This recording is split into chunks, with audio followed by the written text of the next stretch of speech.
ঈদ মোবারক প্রিয় ফেসবুক বন্ধুদের সবাইকে ঈদের শুভেচ্ছা জানাচ্ছি। আমি পলাশ ব্যাপারী চব। বন্ধুগণ, আজকে আমরা ঈদের নামাজ পড়ে সবাই আমার সকল বন্ধুদেরকে নিয়ে মুন্সিগঞ্জ রামপালের মোড়ে খাঁটি গায়ের দুধের চা খেতে এসেছি। যদি কেউ আমাদের সাথে সংযুক্ত হতে চান তাহলে সংযুক্ত হতে পারেন আমার সমস্ত বন্ধুদের নিয়ে।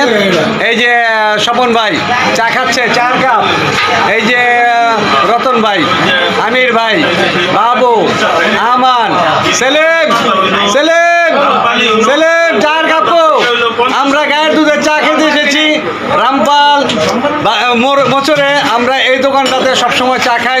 চাটা গরুর দুধের চা অত্যন্ত চমৎকার বানিয়ে দেয়। যে বানিয়ে দেয়, হ্যাঁ, যে বানিয়ে দেয়, এই চা চলবে নাকি 1 কাপ? হ্যাঁ, ঈদের আজকে ঈদের